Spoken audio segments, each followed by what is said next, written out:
네. 자, 마지막 견진교리입니다. 여러분들 4주 동안 한 15분씩 이렇게 견진교리 들으시느냐고 고생 많으셨어요. 미사도 늦게 끝나서 힘들었었죠? 하나도 안 힘들었구만. 앞으로 주일 미사 2시간씩 해야겠네. 자, 다음 페이지 넘겨주세요. 오늘 배울 내용은 성령의 은사와 열매에 대해서입니다. 우리 견진 대상자 여러분들, 신부님이 설명해주는 은사 열매를 잘 기억하셨다가 내가 성령께 받고 싶으니까 성령께서 주시는 거니까 여러분들의 기도 지향에 두시고, 성령님 저 견진성사 받을 때 이 은사 허락해 주세요. 저 이 열매 맺고 싶어요. 이렇게 좀 기도했으면 좋겠고, 우리 일반 이미 견진성사 받으신 분들도 주교님께서 제가 아까 얘기해 줬잖아요. 팔을 딱 펴들고 우리 모두를 향해서 성령 안수를 해 주시니까 그때 여러분들도 은사랑 열매 기억하셨다가 미사 때 청하시면 되죠. 그리고 기도하면서도 성령께 청하시면 되고요. 자, 은사가 뭐냐? 그리스 말로 카리스마라고 합니다. 아, 저 사람 카리스마 있어, 이렇게 우리 보통 얘기하죠. 근데 카리스마라는 이 뜻은요, 뭔 뜻이냐면 선물, 베풀어진 은혜 또는 베풀어진 돌봄, 이런 것을 의미해요. 그러니까 누가 나에게 무엇인가를 준 거, 이거를 카리스마라고 불러요. 자, 카리스마라는 이 말이 의미하듯이 은사는 하느님의 넘치는 사랑 때문에 성령께서 우리에게 무상으로 주시는 선물들입니다. 자, 다음 페이지 볼까요? 이건 넘어가겠습니다. 그 다음 페이지 넘기면 은사의 종류 이렇게 나옵니다. 자, 첫 번째는 말씀의 은사예요. 자, 여러분들 여기 성경 말씀 이렇게 보이시는 분들은 같이 저와 함께 코린토 1서 읽어보겠습니다. 시작. 그리하여 어떤 이에게는 성령을 통하여 지혜의 말씀이, 어떤 이에게는 같은 성령에 따라 지식의 말씀이 주어집니다. 그러니까 성령께서 해주시는 첫 번째 은사가 뭐냐면 하느님의 말씀이 나에게 주어지게 해줘요. 그래서 이 은사를 받은 이들이 복음을 풀이해주면 귀에 쏙쏙 들어와요. 기억에도 오래 남아요. 그리고 아, 내가 좀 이렇게 해봐야겠다, 이런 마음도 막 생겨요. 그리고 이 은사를 받은 사람은요, 복음을 전할 때 설명할 수는 없는데 계속 성경 말씀이 막 생각이 나요. 하느님이 나랑 같이 있는 그런 느낌이 막 들어요. 그리고 또 일상생활 안에서도 주님의 말씀이 생각이 나서 내가 더 착한 일도 하게 되게 되고 기도도 더 하게 되기도 하고 하느님 말씀이 생각나서 막 이런 일들이 막 벌어져요. 제가 예전에 저희 어머니 모시고 병원을 가는데 그 전에 이제 제가 어머니 이제 빨리 가야 되니까 준비하세요 했더니 밥을 아직 못 드셨다고 해서 그러면 식사하세요. 저기 시험 좀 온라인으로 시험 좀 볼게요 했더니 저기 뭐예요? 저 온라인으로 시험 보고 있는데 갑자기 짐을 싸더니 둘이 밖에 아버지랑 나가서 서 있는 거예요. 저 나올 때까지 시험 보고 있는데. 그래갖고 시험 보다 말고 내가 밖으로 나가서 아니 나 지금 시험 본다고 했잖아요. 식사 안 하셨다며. 식사하시라고. 그랬더니 이제 들어와서 또 식사를 하셨어요. 그리고서 이제 막 저도 막 시험 보는 동안에 왔다 갔다 했으니까 막 기분이 상해가지고 뭐 시험 간신히 그냥 한 문제만 더 틀렸으면 떨어질 뻔했슈. 그리고서 이제 어머니랑 아버지를 모시고 병원을 가는데 속이 상하니까 제가 그랬죠. 어머니, 어쩌란 말입니까? 식사 안 하셨다고 해서 식사하라고 시험 봤더니 시험 보고 있더니 또 나가자고 밖에 서 계시고 도대체 저보고 어쩌란 말입니까? 그랬더니 어머니가 가만히 있다가 제 뒤통수에 대고 잠언의 말씀을 갑자기 막 얘기하시는 거예요. 얘야, 내 부모가 늙었을 때 잘해주고 막. 그 말씀 때문에 그냥 어머니한테 불평하고 싶은 마음이 쑥 들어갔죠. 이 말씀의 은사는 이런 식으로 주어져요. 저는 여러분들이 다 말씀의 은사를 받았으면 좋겠어요. 네. 자, 그 다음에 두 번째, 믿음의 은사와 치유의 은사. 자, 우리 같이 성경 말씀 읽어볼까요? 시작. 어떤 이에게는 같은 성령 안에서 믿음이, 어떤 이에게는 그 한 성령 안에서 병을 고치는 은사가 주어집니다. 믿음의 은사는 그래요. 굳건한 믿음을 우리 공동체 안에서 마치 빛으로 보여주는 은사예요. 그러니까 그런 적이 있었어요. 제가 신학생 때 밤에 대침묵 시간이라서 그 시간에는 공부하던가 기도만 할 수 있는 시간인데 옆방에 가가지고 동창하고 실컷 놀다가 들어왔어요.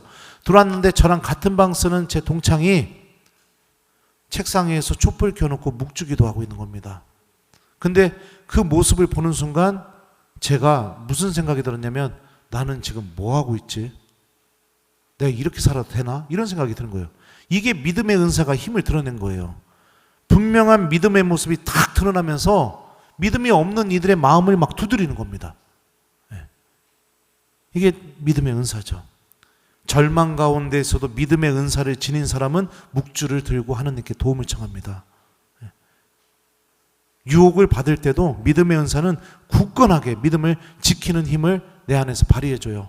대표적인 경우가 누구예요? 우리 순교자들. 죽음 앞에서도 떨지 않고 믿음을 굳건하게 빛을 내면서 드러내잖아요. 그런 은사. 저는 우리 본당 교우들이 다 믿음의 은사를 받았으면 좋겠어요. 치유의 은사, 이거는 정말로 아픈 이도 낫게 해주는 그런 은사이기도 하고요. 이게 아픈 이를 낫게 한다는 게 육체적인 질병과 내 마음의 질병까지도 나 고쳐주게 하는 그런 은사를 의미합니다. 어떤 분들은 그런 분들 있죠. 내가 저 언니한테만 가면 마음이 참 편안해지고 그냥 저 언니한테 뭐 얘기했는데 저 언니가 나한테 위로해주면 그게 참 위로가 되고 그게 왜 그러냐? 그게 치유의 은사가 힘을 드러낸 거예요. 그리고 또 실제로 이 성령기도회나 이런 데 갔을 때 안수 받고 아픈 데가 낫게 되는 일들도 진짜로 벌어집니다. 저도 한번 체험해 봤었어요. 자, 그 다음에 저는 그래서 여러분들이 다 치유의 은사도 받았으면 좋겠어요. 여러분들을 만나는 모든 사람들이 마음과 영혼과 육체가 다 낫게 돼서 하나님을 찬미할 수 있게. 자, 그 다음에 또 보죠.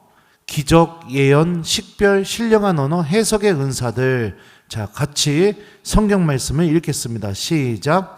어떤 이에게는 기적을 일으키는 은사가, 어떤 이에게는 예언을 하는 은사가, 어떤 이에게는 영들을 식별하는 은사가, 어떤 이에게는 신령한 언어를 말하는 은사가, 어떤 이에게는 신령한 언어를 해석하는 은사가 주어집니다. 이렇게 되어 있어요.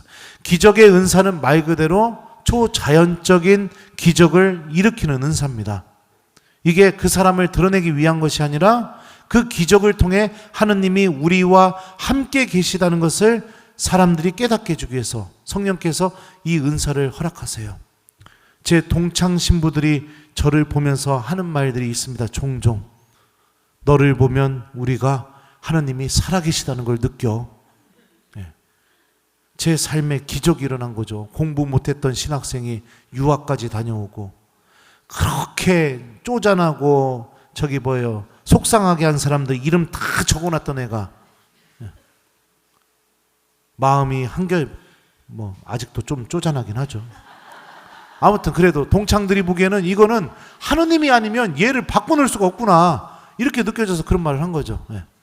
그러니까 기적의 은사가 여기서 막 공중부양 뭐 이렇게 이게 이런 기적만이 아니라 한 사람의 삶이 놀랍게 바뀌는 것도 기적이죠.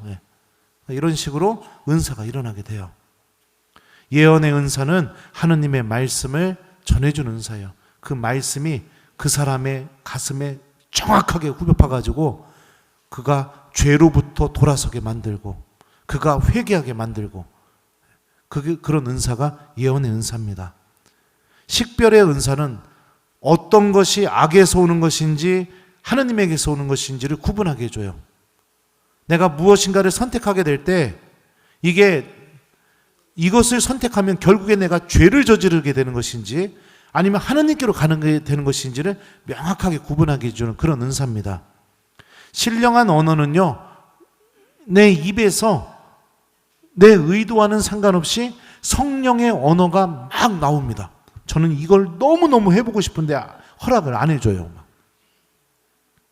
그래서 이 혀가 자동으로 막 움직이면서 입을 딱 열면 그냥 자동으로 막 이렇게 내 의지와는 상관없이 성령의 언어가 나와요.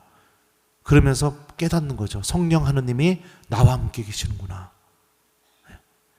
해석의 은사는 그 성령의 언어를 우리나라 말로 알아듣게 해주는 은사입니다. 그래서 은사는 이렇게 여러분들이 제가 소개해드린 대로 이게 성령께서 이렇게 나눠주세요. 이걸 어떻게 알 수 있느냐? 바오로 사도가 코린토 1서에서 설명을 해줬기 때문에 알 수 있어요. 성령 세미나 금토 주일날 봤죠?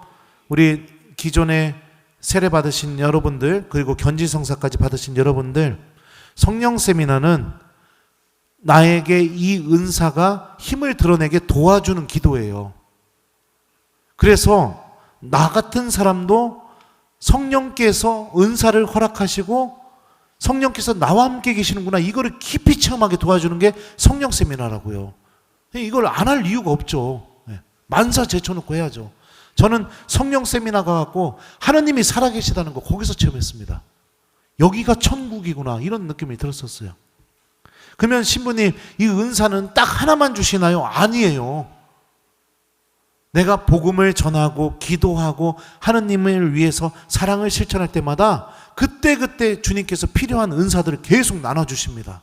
유혹받을 때 믿음의 은사가, 식별의 은사와 함께, 내가 누군가가 막 죄로 넘어가는 것 같을 때 예언의 은사가 내 입에서 탁 나와가지고 그 사람이, 나도 생각하지도 않던 하느님 말씀이 그냥 얘기해버렸는데 그 사람이 마음에 꽂혀가지고 막 회개하고, 다른 이들에게 성당에 대해서 예수님에 대해서 얘기할 때 나도 전혀 예상하지 못했는데 내 능력과는 무슨 내가 이런 언변을 갖고 있었나 할 정도로 말씀이 막 나오는 이 말씀의 은사가 주어지기도 하고, 기도하다가 갑자기 내 입이 풀리면서 성령의 언어가 터져나오기도 하고, 다양하게 주세요.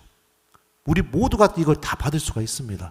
그러니 어떻게 기도하는 게 올바를까요? 성령님, 저에게 은사를 허락해 주십시오, 이렇게 청하면 돼요. 아셨어요? 예수님을 더 사랑할 수 있도록 성령님, 저에게 은사를 허락해 주십시오, 이렇게 청하면 됩니다. 자, 다음 페이지 볼까요? 그 다음 페이지 넘어가면 성령의 열매 있어요. 제가 준비해온 건 잔뜩 있는데 이거 다 했다가는 여러분들 힘들 것 같아서 그냥 다 건너뛰었슈. 그러지 말까요? 1번 신부님 준비해온 이야기가 너무너무 궁금해요. 건너뛰지 마세요. 2번 신부님 잘 판단하셨어요. 역시 식별의 은사가 있으시네요. 자, 몇 번? 1번. 몇 번? 1번. 몇 번? 1번. 그래요. 자, 보면은요, 넘겨주세요. 여기요. 자, 성령의 열매를 설명하기 전에 먼저 갈라티아서에서 바오로는요, 성령의 열매를 설명하기 전에 육의 열매가 뭔지를 설명해 줍니다. 제가 읽어드릴게요. 육의 행실은 자명합니다. 그것은 곧 불륜, 더러움, 방탕, 우상숭배, 마술, 적개심, 분쟁, 시기, 격분, 이기심, 분열, 분파, 질투, 만취, 흥청대는 술판, 그 밖에 이와 비슷한 것들입니다. 내가 삶을 살면서 이런 열매를 계속 맺어내고 있다면 나는 어떤 사람인가? 자, 그 다음 구절 읽어드릴게요. 내가 여러분에게 이미 경고한 그대로 이제 다시 경고합니다. 이런 짓을 저지르는 자들은 하느님의 나라를 차지하지 못할 것입니다. 그러니까 내가 삶 안에서 예를 들어 불륜을 저지르고 뭐 조금만 어려운 일이 있으면 막 홀랑 전보로 가고, 하루를 시작하면서 말씀을 읽어야 되는데 유튜브 켜가지고서 오늘의 운세부터 눌러가지고 보고 오른쪽에서 귀인이 온다구나, 오른쪽에 누구지, 본당 시모님 계시네. 내가 이렇게 살고 있다면 여러분들, 내가 아무것도 아닌 것처럼 느껴지면 이거 심각한 거예요. 그게 무슨 뜻이에요? 하느님 나라를 차지하지 못하는 사람이 되어가고 있다는 뜻이에요. 시기하고 자그마한 일에도 막 격분해갖고 화내고, 특히 막 자매님들한테, 형제님들, 내가 말이야! 막 이러면서 막 격분하고 또 막 분열을 일으키고, 그냥 한 말인데 그 말 살짝 왜곡시켜가지고서 내 다른 데 가가지고서 아우 저 자매가 이렇게 말하는 거 있지? 아우 어떻게 진짜 말이야. 성당 다니는 사람이 말이야. 어떻게 저래? 이렇게 막 분열을 일으키고 질투하고 막 흥청대는 술판 막 이런 게 막 내가 계속 삶을 살면서 이런 데서 기쁨을 얻고 있다. 그러면 나 어떤 사람이에요? 하느님의 나라를 차지하지 못하는 사람이 되는 겁니다. 자, 다음 페이지 보죠. 그러면 성령의 열매는 무엇인가? 자, 우리 제가 읽어드릴게요. 그러나 성령의 열매는 사랑, 기쁨, 평화, 인내, 호의, 선의, 성실, 온유, 절제입니다. 바오로가 이렇게 얘기해 주죠. 이러한 것들을 막는 법은 없습니다. 라고 합니다. 성령께서 내 안에 사시게 되면 사랑하는 일이 많아집니다. 하느님께서 주시는 기쁨이 내 안에 종종 또 더 자주 항상 머물게 됩니다. 내 마음 안에 평화가 찾아오고요. 힘들고 어려운 일 앞에서 신앙을 간직하면서 인내하는 열매가 맺어지게 돼요. 다른 일을 호의적으로 대하게 되고 사랑을 담아서 대하게 되고 이런 열매들이 내 안에 주렁주렁 맺어지게 됩니다. 자, 그래서 여러분들 보세요. 나는 솔직히 신부님이 앞에서 설명한 육의 열매를 많이 맺어내고 있다. 이러면 안 되는 거예요. 그럼 어떻게 해야 될까? 기도해야죠. 성령님, 여러분에게 정말로 필요한 열매, 저는 사랑의 열매가 필요합니다. 저희 가정에도 사랑의 열매가 필요합니다. 저희에게 허락해 주십시오. 이렇게 청하면서 기도하세요. 우리 견진 대상자들, 우리 모든 교우 여러분들, 견진 성사를 앞두고 예를 들어서 성령님, 저는 절제가 필요합니다. 잘못된 거 알면서도 자꾸 넘어집니다. 저에게 절제 열매를 허락해 주십시오. 이런 식으로. 그래서 여러분들 은사와 성령의 열매에 대해서 설명해 드렸으니까 우리 견진 성사를 앞두고 이제 기도하면서 은사와 여러분들에게 꼭 필요한 성령의 열매를 청하면서 지향을 두고 이렇게 기도를 해보셨으면 좋겠습니다. 그래서 저는 이미 하느님이 표징을 보여주셨다고 생각해요. 왜냐하면 파티마 성모상이 우리 본당에 오시잖아요. 은총이 정말 많이 내릴 겁니다. 이번 견지성사 때 저는 기대 많이 하고 있어요. 그리고 이번 성령 세미나 때도 정말 기대 많이 하고 있어요. 144명이라고 했나요? 성령 세미나? 전원이 다 막 심령기도 막 성령의 언어로 막 얘기하고 예언하고 막 말씀의 은사 받아가지고 막 하느님의 이 복음 선포자로 막 가정 안에서 이웃들에게 예수님의 이야기도 하고 믿음의 은사도 받아서 굳건하게 믿음을 지키고 우리 교우들이 다 이랬으면 좋겠습니다. 막 성령의 도가니가 분명히 될 겁니다. 그러니까 여러분들 그 성령 세미나 오셔가지고 막 이상한 언어 들린다고 해서 아우 무서워 이게 아니라 아 이게 성령의 언어구나. 아 나도 하고 싶다. 저도 하고 싶어요. 하느님 이런 마음으로 이렇게 성령 세미나를 임하셨으면 좋겠어요. 그리고 또 어떤 분들은 갑자기 막 대성통곡을 하는 경우도 있어요. 저도 성령 세미나 받다 대성통곡 했던 적이 있었습니다. 왜 그러냐면 예언의 은사를 받으신 분이 그 사람의 영혼에 정확한 말씀을 들려주니까 그 말씀이 그 사람 마음을 건드려가지고 그냥 회개의 눈물이 가슴에 이 배에서부터 막 터져나와서 꺼이꺼이 우는 거예요. 그러니까 아우 무서워 이게 아니에요. 야 회개가 일어나고 있구나. 이렇게 해야죠. 그리고 제가 지난주에 막 우리 총회장님 공중부양했으면 좋겠다고 하는데 공중부양의 은사는 없어요. 아무튼 그래요. 그러니까 그 정도로 본당 신부 입장에서 제 교우들이 성령의 은총을 충만히 받았으면 해서 제가 농담을 했던 말입니다. 그래서 우리 하느님 꼭 체험하고 여러분들의 삶이 새롭게 변화되기를 저도 열심히 기도하도록 하겠습니다.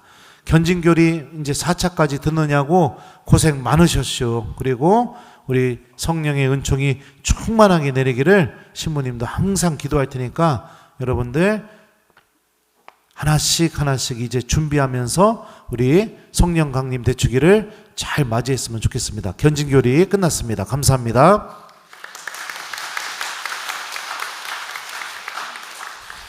네, 마지막